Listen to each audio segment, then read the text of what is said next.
Kādi ir jūsu priekšlikumi un vai jūsu partijas programmās ir kaut kas minēts par tādu problēmu kā alkohola lietošanu tieši skolēnu vidū? Paldies. Ko darīt, ja, lai to situāciju kaut kādā veidā risinātu? Berger kungs, sāksim no jums. Jā, droši vien, ka ļoti aktuāls jautājums, bet jebkurā gadījumā es uzskatu, ka visam jāsākās ar ģimeni, un droši vien, ka audzināšana tas ir punkts numur 1.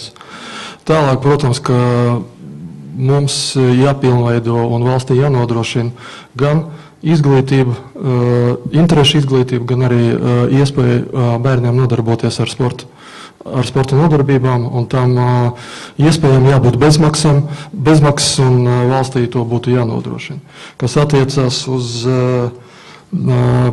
papildus pasākumiem, tad droši vien, ka būtu jāpopularizē arī veselīgu dzīvesveidu.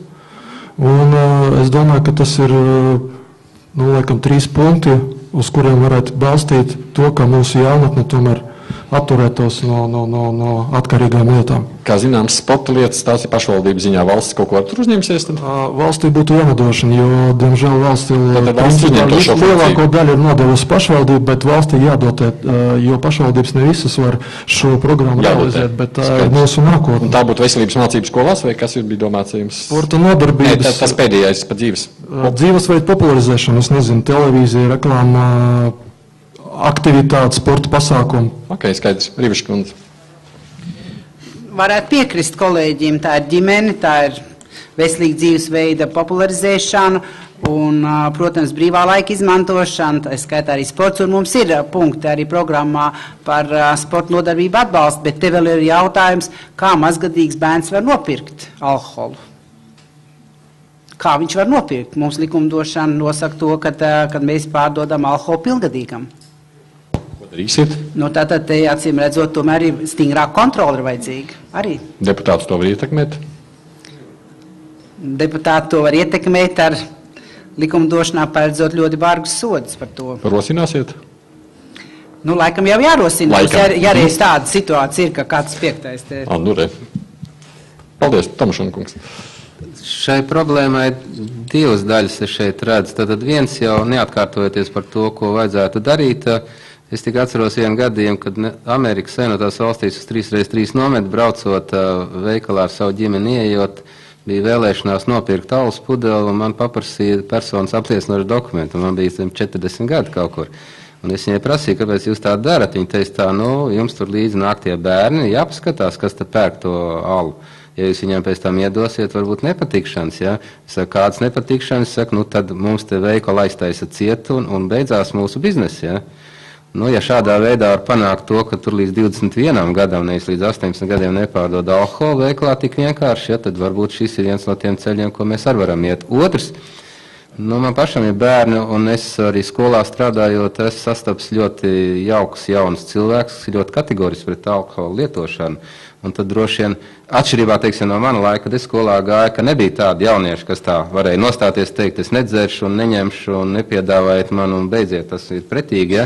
Tad es domāju, ka šodien šos jauniešus vajadzētu varbūt vairāk kā nevaldības organizāciju, sabiedrisko organizāciju veidā, vai varbūt arī likumdošanā pastrādāt visu, lai beidzot, teiksim, skolēni pašpārvaldes pārvēršās par pašpārvaldēm, nevis par izklaides ministrijām skolās, ja, kas bieži vien veicina varbūt šī alkohola lietošana. Labi, paldies. Parādniekungs. Cik man zināms, parasti tie jaunieši, kas vai no agrīnā vai vēlīnākā vecumā lieto alkoholu vai kādas citas apreibinošas vielas, viņi paši sevi nevar īsti atrast. Un es domāju, tas ir ne tikai fiziski, bet arī garīgi, dvēseliski. Un tā problēma tiešām ir sākot no ģimenes, bet audzināšanas problēma, un te ir ļoti nozīmīgs nozīme skolai, un skolā tās ir jaunatnes patriotiskā audzināšana.